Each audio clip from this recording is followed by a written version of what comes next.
थोड़ी होगा, बैठ जाइए। सरकार की ओर से जो उत्तर आया है, माननीय सदस्य पूछ रहे हैं, प्रश्नोत्तर काल भी आप ही का है। 10-11 क्वेश्चन में 6 क्वेश्चन विरोधी दल का है। आप क्यों डिस्टर्ब कर देते हैं विरोधी दल के लोगों का? महोदय, सरकार ने जो उत्तर दिया है कि राज्य कर्मियों को वेतन भत्ता, पेंशन एवं ग्रेच्युटी आदि केंद्र के कर्मियों के संरूप देने के लिए सरकार नीतिगत रूप से बाध्य नहीं है। मैं सरकार के इस उत्तर को सरकार के 3 दस्तावेज के आधार पर चुनौती देता हूं।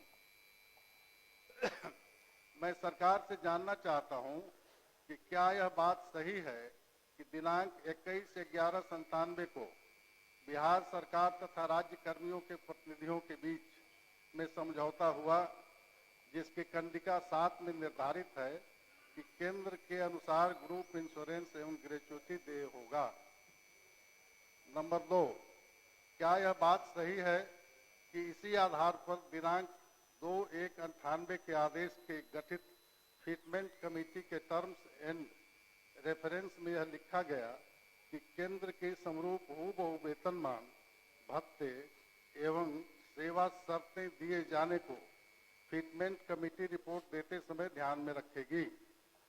महोदय, समझौता चाहे किसी निजी 2 व्यक्तियों के बीच का हो या सरकार और राज्य कर्मियों के बीच, उसका मूल्य वही रहता है। समझौता तोड़ने वाले की साख समाप्त हो जाती है। तो मैं जानना चाहता हूं कि अपनी साख बचाने के लिए क्या सरकार समझौता की कंडिका 7 के अनुरूप राज्य कर्मियों को देय ग्रेच्युटी की अधिकतम सीमा को 20 लाख से 25 लाख रुपए दिनांक 1/1/24 से करने का विचार रखती है? यदि हाँ तो कब तक, नहीं तो क्यों? माननीय मंत्री। ये प्रश्न पिछले सत्र में ही ध्यानाकर्षण के रूप में सदन में उत्तरित भी हो चुका था, तो एक तरह से ये तो प्रश्न आना भी नहीं चाहिए था। और माननीय सदस्य ने जो विषय रखा है, जब हम 7th पे कमीशन जब केंद्र सरकार के द्वारा 2016 से लागू किया गया और फिर बिहार सरकार ने उसको 2017 से फिर लागू किया, केंद्र सरकार के कर्मचारियों की पॉलिसी नीति और राज्य सरकार की नीति में डिफरेंसेस होते हैं, ये हर एक राज्य में। जब गवर्नमेंट ऑफ इंडिया ने पे कमीशन लागू किया तो बिहार सरकार ने भी कैबिनेट के निर्णय के बाद पे कमीशन को लागू किया, और उसी में एक प्रावधान था जो सेंट्रल पे कमीशन था कि अगर हमारा 50% डीए इंक्रीज करता है तो हमारा ग्रेच्युटी को हम 20 लाख से 25 लाख करेंगे। जो माननीय सदस्य ने जो विषय रखा है, मेरा सिर्फ इतना, सरकार सिर्फ क्यों ये बाइंडिंग नहीं है हम पे, राज्य सरकार ने ये निर्णय लिया, अब तो भारत सरकार 8th पे कमीशन पर भी विचार कर रही है, लेकिन वर्तमान में जिस 1997 के पत्र का या एग्रीमेंट का माननीय सदस्य द्वारा जो पूरक पूछा गया है, ये कभी भी स्टेट गवर्नमेंट पर ये बाइंडिंग नहीं है, और स्टेट गवर्नमेंट ने जो तय किया 7th पे कमीशन के अनुरूप जो भी प्रोविजंस हैं वो उनके अपने राज्य कर्मचारियों को दिया जा रहा है। एक और पूछ लीजिए। ये कहना है, माननीय मंत्री जी ने कहा कि ये बाध्यकारी नहीं है, लेकिन ये जो सरकार और कर्मचारियों के बीच ये समझौता हुआ था, ये इनका दस्तावेज, मेरा नहीं। इसके बाद जो फिटमेंट कमेटी के लिए है, ये बिहार सरकार वित्त विभाग का संकल्प है कि राज्य सरकार अपने सेवी वर्ग के केंद्रीय सेवा शर्तों के साथ केंद्रीय वेतनमान, भत्ता एवं अन्य सभी सुविधाएं यथा चिकित्सा भत्ता, यात्रा भत्ता, ग्रुप बीमा, ग्रेच्युटी, मकान भाड़ा इत्यादि केंद्र के अनुरूप स्वीकृत करने के लिए में सैद्धांतिक रूप से सहमत है। माननीय मंत्री जी का जो जवाब था कि सैद्धांतिक रूप से बाध्यकारी नहीं है, तो यहाँ तो ये सरकार का दस्तावेज है, ये सैद्धांतिक रूप से आप सहमत हैं। इसके बाद जो है तो फिटमेंट कमेटी बनी, और फिटमेंट कमेटी की जो रिपोर्ट है, in light of decisions taken by the government of India in September 1997 on scales of pay for central government employees based on the recommendations of the 5th Pay Commission report, the Fitment Committee was required, according to government resolution, to submit its recommendation on revised scales of pay for state government employees effective from 1/1/96. While submitting its recommendations, the committee was required to keep in mind that state government employees getting higher or lower remuneration that central employees will be sanctioned only such scales as being drawn by central government employees. The state government had decided to grant central scales of pay and allowance with central पूरा पूछिए conditions ना। of service and accepted in principle that all facilities like medical allowance, traveling allowance, group insurance, gratuity, house rent allowance, etc. will be provided to its employees as permissible to employees of the Ajay Babu central पूरा government. पूछिए। ये मेरा कागज नहीं है, सरकार का कागज, ये सरकारी दस्तावेज। ऐसा करिए ना, चूंकि आपके पास बहुत सारे डॉक्यूमेंट है, तो माननीय मंत्री जी को दे दीजिए, आपको लिखित उत्तर भिजवा देंगे। नहीं, ये प्रोसीडिंग का पार्ट बने, हम ये नहीं आप तो पढ़ चुके। माननीय अध्यक्ष महोदय, हम ये नहीं कहते कि ये जो आपका कागज है ये आपका दस्तावेज है, आप बढ़ाइए नहीं बढ़ाइए आपका मामला है। आपके पास पैसा नहीं हो, आप कह दीजिए कि हम बैंकरप्ट हम नहीं बढ़ाएंगे, लेकिन आप अपने दस्तावेज को तो एक्सेप्ट कीजिए। इसलिए तो मैं कह रहा हूँ दस्तावेज मंत्री जी को दे इसको दीजिए, आपको लिखित उत्तर भिजवा देंगे। इसको महोदय एक मिनट बैठ जाइए, मंत्री जी कुछ कहने वाले। अध्यक्ष महोदय, बैंकरप्ट नहीं है हमारा, तो बजट आकार 23,000 करोड़ से अब 3,17,000 करोड़ तक चला गया है। हमारे हाथ में बिहार सरकार का बजट है जो 2017 का है। मेरा सिर्फ इतना कहना है कि जिस विषय को माननीय सदस्य उठा रहे हैं, किसी भी स्टेट गवर्नमेंट पर, सिर्फ बिहार में ही नहीं, देश के किसी भी राज्य में भारत सरकार के लिए जो कर्मचारियों के लिए जो नियमावली बनाती है वो किसी भी स्टेट गवर्नमेंट पर बाइंडिंग नहीं है। विभिन्न राज्यों में अपने कर्मचारियों की अपनी पॉलिसी होती है और राज्य सरकार मंत्रिपरिषद के निर्णय के आलोक में जो उचित लगता है, मेजर प्रोविजंस जो 7th पे कमीशन के हैं उसको गवर्नमेंट ऑफ बिहार ने मंत्रिमंडल के निर्णय से माननीय मुख्यमंत्री के स्वीकृति के बाद उसको लागू किया हुआ है और ये स्टेट गवर्नमेंट पर बाइंडिंग नहीं है। यही मेरा माननीय सदस्य को मेरा सूचना देना। अजय जी महोदय, बैठ जाइए, आपका हो गया। महोदय, अध्यक्ष महोदय, मैं सिर्फ सरकार से ये जानना चाहता हूं कि सरकार और कर्मचारी यूनियन के बीच समझौता हुए और जब समझौता सरकार ने किया और उसको लागू करने का डेट भी दिया, तो उसको पूरी तौर पर लागू करने में सरकार को क्या दिक्कत है, ये जानना चाहता हूं। आप अजय बाबू कागज मंत्री जी को दे दीजिए, पूरा अध्ययन करके फिर से पढ़ लेंगे, क्योंकि इतना लंबा चौड़ा आपका है कि हो नहीं पाएगा ना, तो वो पूरा उत्तर आपको भिजवा देंगे। दे दीजिए, पढ़िए। नहीं अध्यक्ष महोदय, एक बात हो गया आपका। अब आपके बात तो अजय जी बोल लिया, अब आपके बोलिएगा, आपने हो गया, आप दे दीजिए मंत्री जी को। महोदय, एक बात सुन लिया जाए। हमारा ये कहना है कि सरकार ने लिखा है कि भत्ता, पेंशन, उपादान आदि केंद्र सरकार के कर्मियों के स्वरूप देने के लिए नीतिगत रूप से बाध्य नहीं है। इसका उत्तर अस्वीकारात्मक है। सरकार ये कहे कि ये स्वीकारात्मक है, पैसा होगा तो देंगे। अब तारांकित प्रश्न लिए जाएंगे। हो गया। मैं चाहता हूं सर कि समझौता मैंने आपने कहा ना किया। आपको, चूंकि बहुत सारे सरकार डॉक्यूमेंट इन्होंने दिए हैं।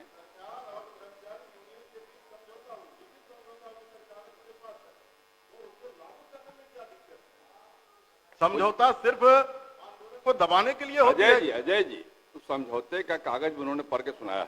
बैठ जाइए ना, आप बैठ जाइए, आप पहले बैठ जाइए ना। उन्होंने उसको भी पढ़ के सुनाया, इसलिए मैंने कहा उनको कि सब कागज उनको दे दीजिए और वो लिखित उत्तर उनको भेज। श्री संजीव कुमार, पूरक पूछिए संजीव जी। अध्यक्ष महोदय, मैं जो उत्तर आया है उससे मैं संतुष्ट नहीं हूं। मैं माननीय मंत्री जी से आग्रह करता हूं कि उत्तर में दिए हैं हर जोरावरपुर पंचायत नया गांव है और कोलवारा है और साथ में डोएठा पंचायत है, यहाँ पे बैंक की दूरी 4 से 6 किलोमीटर पे है और वो जो है वहां पे सिर्फ ग्राहक सेवा केंद्र खुला है। उसका एक सीमित दायरा होता है, 10,000 से 25,000 तक का ही ट्रांजैक्शन उसमें होता है।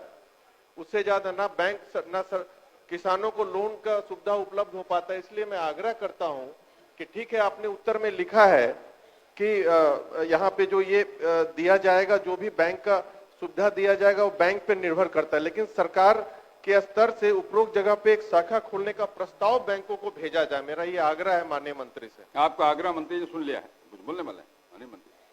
अध्यक्ष महोदय, जो माननीय सदस्य ने जिन गांव का विषय उठाया है, हमने उत्तर में स्पष्ट किया है कि वहां पे बैंकिंग सर्विसेज, मतलब किसी भी व्यक्ति वहां पे बैंकिंग सर्विसेज से वंचित नहीं है। चाहे वो बिजनेस कॉरेस्पॉन्डेंट के माध्यम से हो या वो ग्राहक सेवा केंद्र के माध्यम से हो, बहुत विस्तार से हमने उनको माननीय सदस्य का जो विषय था, जिन गांवों का उन्होंने उल्लेख किया, वो मैंने बताया भी।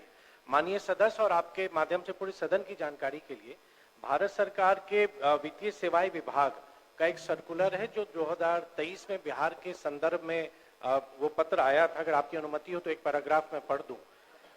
आई वुड ये ज्वाइंट सेक्रेटरी है मुकेश कुमार बंसल जी, उनका पत्र है।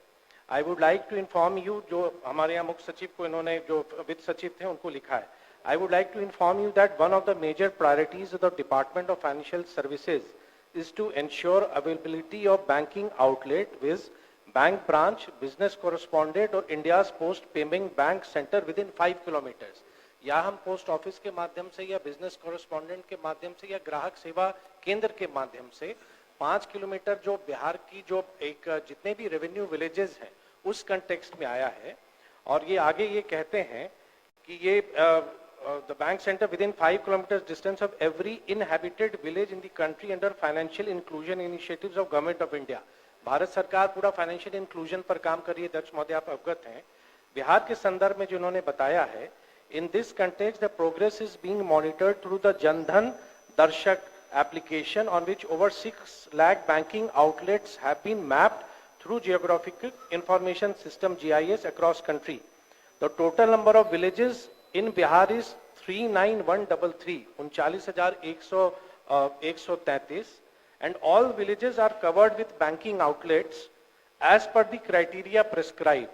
The status of banking infrastructure in the state of Bihar as on 30th April 2023 is total branch Bihar में 7,897 हैं, बिजनेस कॉरेस्पॉन्डेंट 1,03,245 हैं, एटीएम्स 6,870 हैं और जो इंडियन पोस्टल पेमेंट बैंक है उसकी संख्या 8,431 है। तो जिन गांवों का उल्लेख माननीय सदस्य ने किया है, सर्विसेज वहां पे है। बैंक की फुल फ्लेज ब्रांच वहां नहीं हो सकती है, लेकिन बैंकिंग सर्विसेज वहां के लोगों को प्रोवाइड किया जा रहा है। माननीय सदस्य केवल ये कह रहे हैं, मैं जय Singh ji Sir, one request. I appreciate what he has said, sir. But my humble request is at least you can send the proposal to the concerned bank to open the bank in that concerned village. वो केवल एक प्रस्ताव है, दीजिए। बोलिए। अध्यक्ष महोदय, आप भी अवगत हैं कि बैंक अपनी शाखाएं खोलने के लिए जो कॉमर्शियल वायबिलिटी है उस आधार पर बैंक निर्णय लेती है और आरबीआई का भी स्पष्ट रेगुलेशन है कि लोगों तक बैंकिंग सर्विसेज पहुंचाना है। तो जहां भी बैंक को लगता है आवश्यकता अनुसार वो ब्रांचेस को वो खोलती भी है। और जो माननीय सदस्य की जो चिंता है उसमें वित्त विभाग देख लेगा, जो संभव होगा हम करें। ठीक, धन्यवाद। श्री रामबली सिंह यादव, पूरक पूछिए रामबली बाबू। जी, माननीय अध्यक्ष महोदय, मैंने प्रश्न किया था महोदय, काको प्रखंड अंतर्गत सैदाबाद गांव में कब्रिस्तान घेराबंदी के लिए, और जमीन का पूरा खाता नंबर, प्लॉट नंबर भी हमने दिया था। उत्तर आया है महोदय कि ये कब्रिस्तान की घेराबंदी प्राथमिकता सूची में शामिल नहीं है और इसकी प्राथमिकता सूची का निर्धारण पुलिस अधीक्षक और जिला पदाधिकारी संवेदनशीलता के आधार पर निर्धारित करते हैं महोदय। 2018 में जहानाबाद में जो दंगा हुआ था महोदय, इसी सरकार के रहते, और उसका असर अगल बगल इलाकों तक पहुंचा था। तो क्या इससे भी बड़ा संवेदनशीलता का प्रमाण आवश्यक है महोदय? हम सरकार से जानना चाहेंगे कि क्या इसको प्राथमिकता सूची में दर्ज कर इस कब्रिस्तान की घेराबंदी कराने पर सरकार विचार करती है, माननीय मंत्री, और अगर हाँ तो ये कब तक? माननीय सदस्यों ने जिस बात का जिक्र किया, एक आवेदन हमको भेज दें, हम कलेक्टर को भेज देंगे, देखेंगे, उसके बाद उसको विचार किया जाए। ठीक, एक आवेदन भेज दीजिए तो कलेक्टर को भेज देंगे ताकि उसका विचार करें। श्री अजीत कुमार सिंह। प्रमोद जी, मेरा काम आप मत करिए। हाँ, आप मत करिए भेजने के लिए। इसमें क्या आपत्ति हो सकती है? तो पॉजिटिव जवाब है, सरकार के पहल पॉजिटिव है। अलग से भी आवेदन देना? हाँ, एक दे दीजिए इनको, मंत्री जी को दे दीजिए। माननीय अध्यक्ष महोदय, पूरक पूछिए। जी, पूरक पूछ रहा हूं महोदय। हमने जो सवाल किया बड़ी जवाब देने में बाजीगरी दिखाते हैं अधिकारी लोग। पूरक पूछो भैया, पूरक। वही पूरक है महोदय। पहला मैंने पूछा कि क्या जो राज्य में अन्य राज्य कर्मी शहर में रहते हैं उन्हें अतिरिक्त शहरी भत्ता मिलता है, तो लिखा है कि स्वीकारात्मक है। फिर हमने पूछा कि क्या पुलिस कर्मी जो इधर पटना दानापुर में रहते हैं क्या इनको मिलता है, तो पहले तो लिखना चाहिए था कि नहीं मिलता है, वो नहीं लिखा गया है। जवाब जो दिया गया है उसमें एक चिट्ठी का हवाला दिया गया है महोदय कि 18 जून 24 के आलोक में पुलिस मुख्यालय को पटना जिला के खगौल और यहां पर देने के लिए भेजा गया है, लेकिन ये अभी तक लागू क्यों नहीं है, मेरा ये पहला पूरक है महोदय। माननीय मंत्री। महोदय, निर्देश दिया गया है, लागू हो जाएगा, कोई दिक्कत नहीं होगी। नहीं अध्यक्ष महोदय जवाब तो बहुत भेग में है कि निर्देश दिया गया है, लागू हो जाएगा। महोदय मैं जब सवाल पूछ रहा था तो फरवरी का महीना रहा होगा और पिछले साल जून में आपने आदेश दिया और फरवरी 2025 तक लागू नहीं हुआ। मैं ये जानना चाहता हूं कि जिन्होंने आपके आदेश को इतने दिनों तक लागू नहीं किया, क्या उसके ऊपर आप कार्रवाई करना चाहते हैं? डायरेक्शन दिया गया, नहीं लागू होगा तब न कार्रवाई कीजिएगा। डायरेक्शन दिया गया है, जल्दी ही लागू करने का काम।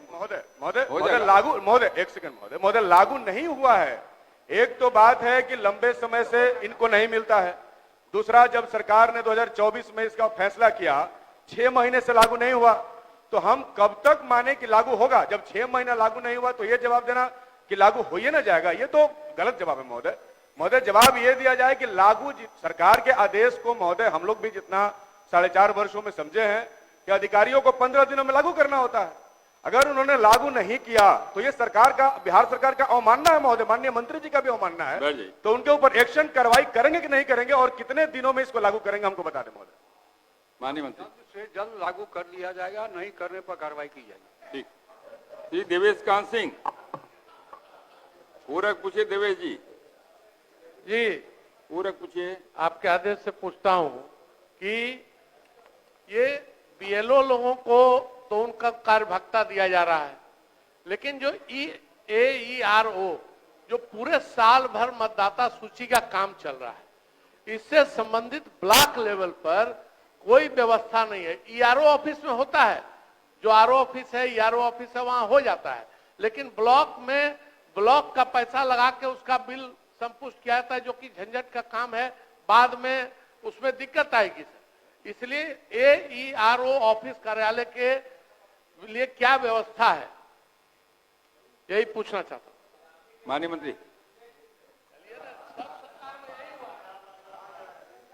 महोदय सुनो भाई, जवाब सुनिए। महोदय,